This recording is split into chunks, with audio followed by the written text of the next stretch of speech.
just gets bad in here, man. I just don't want to be here no more. Just I pray to God just. I'm just tired of you guys talking about me and just always talking shit.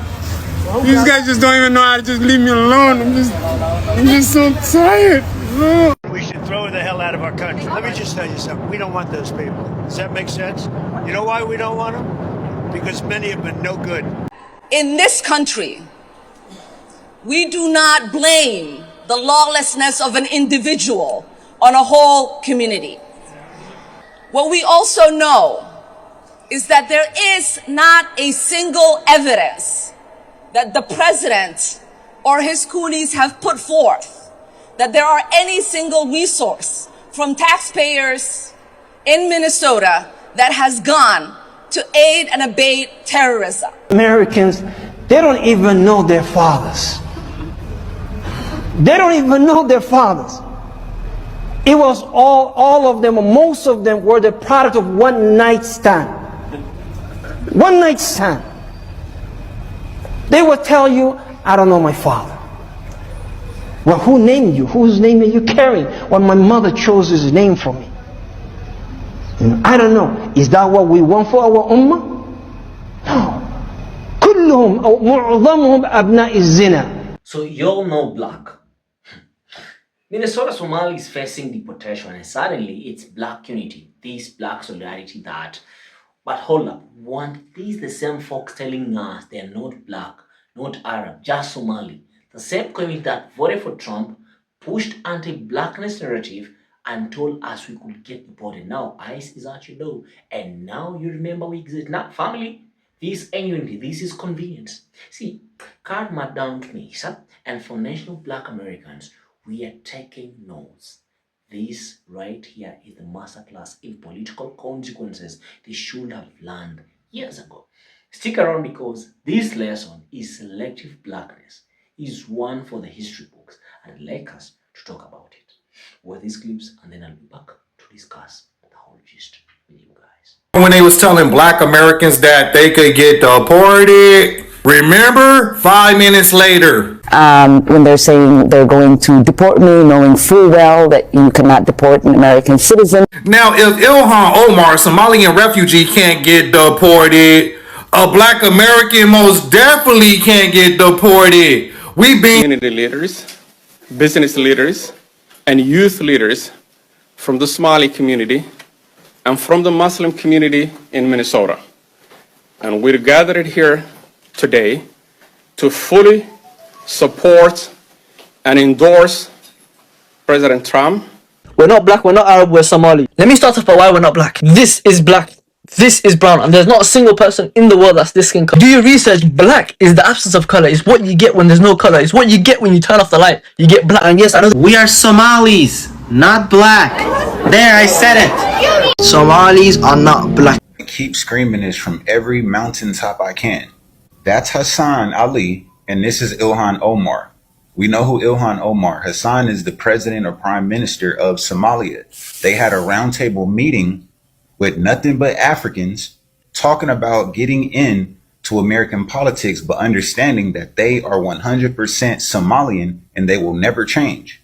Now, in this clip that I'm about to show, Mr. Ali, Hassan Ali, is talking, and he's letting it be known that Ilhan Omar is there to take a black American seat in Congress. It is very important in Ilhan tayo, Somali tayo, mesha sunudo. Somali o areksidi sutay. Nin mudu haka to siyas of ataga of moral. Porque das mo kudiri kaya so tan arika so Allah sha Somali do shari. They are not here to be our friends. They are not here to fight for all black people. They are here to fight for Somalians. That's it. Those are not my words, it's their words. If you want a good laugh today, check this out. Somalis are not terrorizing this nation. We are helping it thrive. Somalis have always seen themselves as the fabric of this nation. So not only are we not going anywhere, We are not going to allow anybody to make us feel less Minnesotan or less American. First and foremost, little Miss Brusband.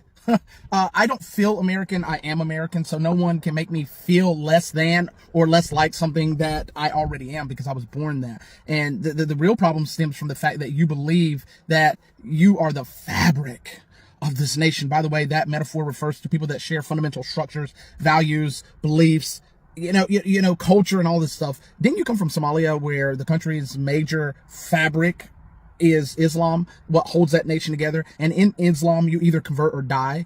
That's their belief system, correct? Or you force them to believe what you believe. Didn't Minnesota change their flag for you? See, if you were the fabric of this nation as you're espousing, you wouldn't have come to change the area you're in. You would assimilate and join in and share your culture and share your beliefs without forcing it on anybody, because no means no.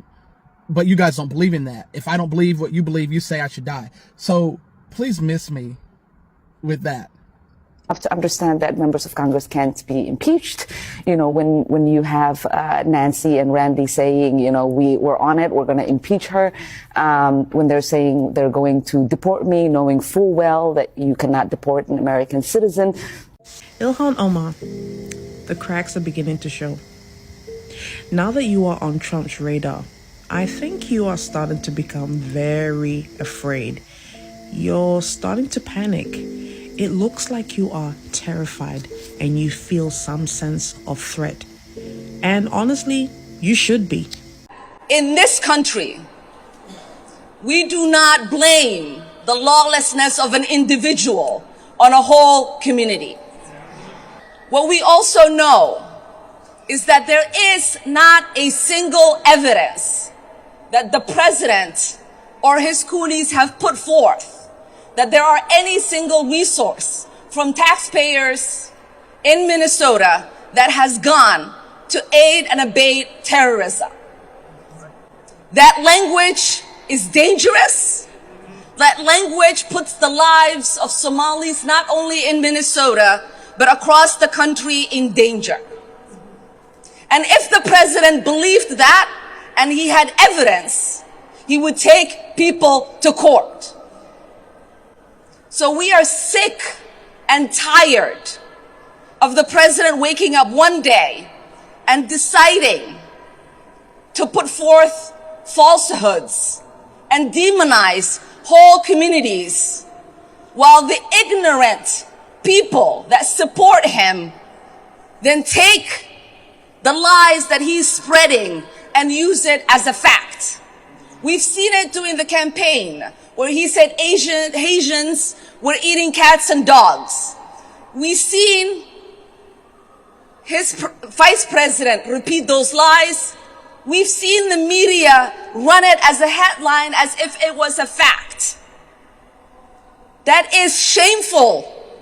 That is shameful. That is ignorant. It makes us look like a stupid nation that does not believe in truth, but traffics in lies. It makes the world mock us, and we are better than that. We are better than that as Americans.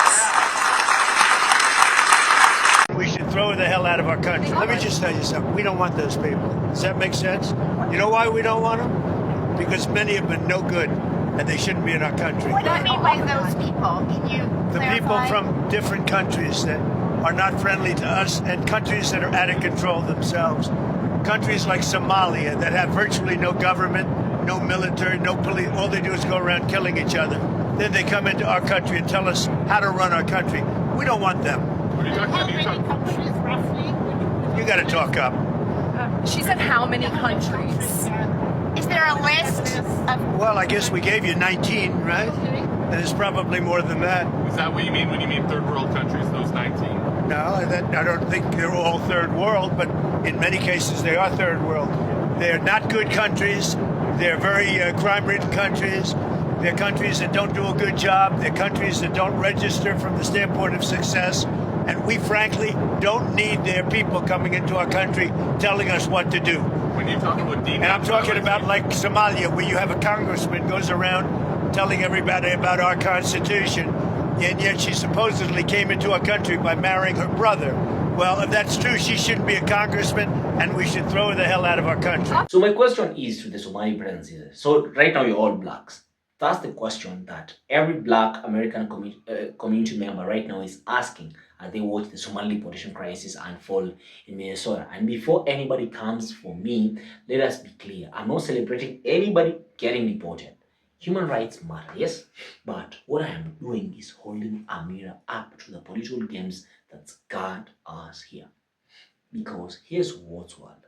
For years, we watched immigrant communities, Somalis, Cubans, Latinos, distance themselves from foundational black Americans, push anti-blackness narratives, all right? Vote for politicians who campaign on deporting people who look like us. And then the moment those same politicians turn on them, suddenly it's we need black unity. We are all in this together. Black lives matter. That's not unity. That's political opportunism with a crisis management PR team. Today, we are breaking down why foundational black Americans are saying, wait, and what this moment reveals about who really built the fabric of this nation. Let us talk about this. Trump's second administration is ramping up deportation threats. Minnesota, home to one of the largest Somali populations in America, is ground zero. And the Somali community understandably scared, is calling for solidarity. Ilhan Omar is on the front line saying Somalis are the fabric of this nation. But here's where the receipts come in. The same Somali community leaders who are now calling for black unity, many of them endorsed Trump. Not Biden, not Harris, Trump, the man who literally campaigned on the Muslim ban, the man whose administration is now threatening mass deportations. And before anyone says, well, that was just the leaders, let us talk about the community response. Because I've seen the videos. Somali folks on camera explicitly saying, we are not black, we are not Arab, we are Somali. Pushing a narrative that they are separate, distinct, and frankly, better than black Americans.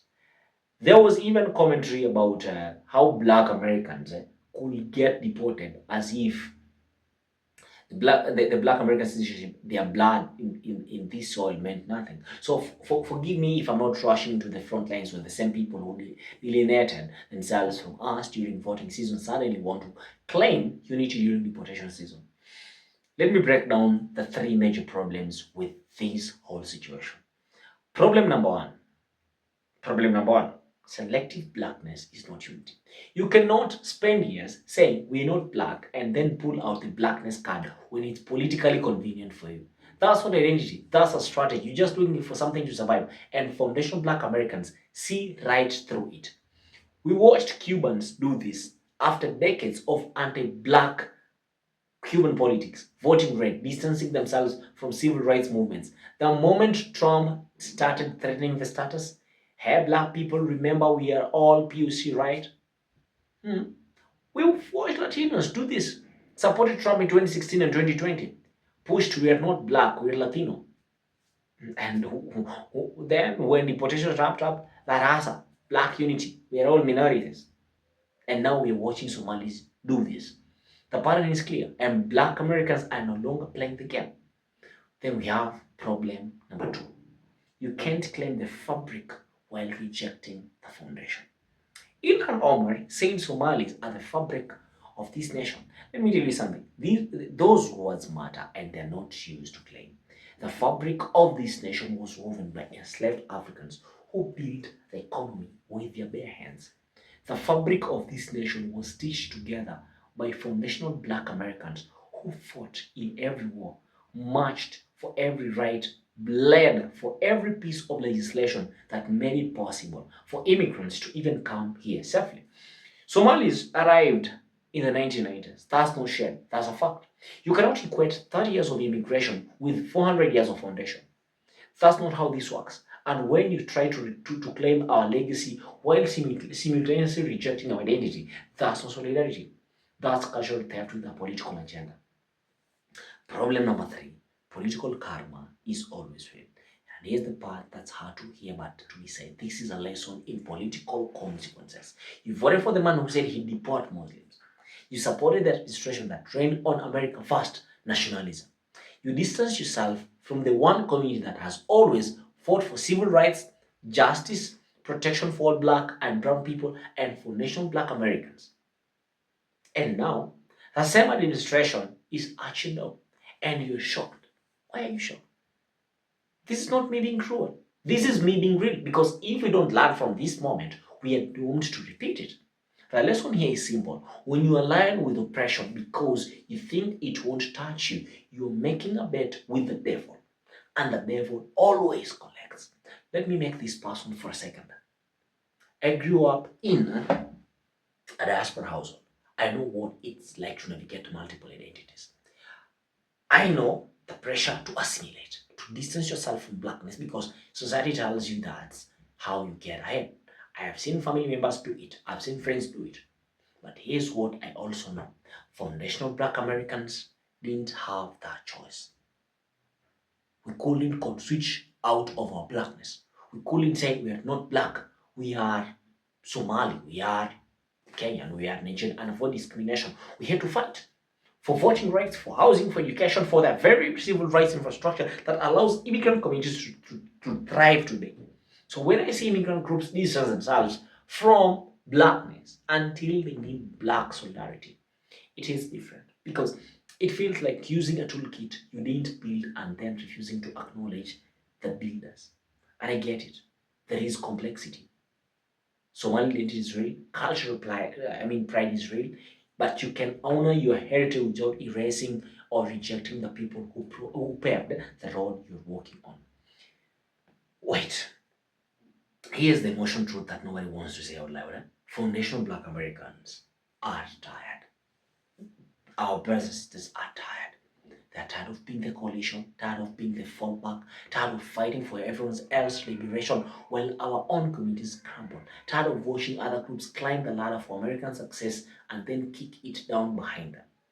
And this moment, watching Somalis face deportation after years of political misalignment, it's not triggering joy, it's triggering exhaustion. Because we told John, we said, don't align with white supremacy, thinking it won't turn on you.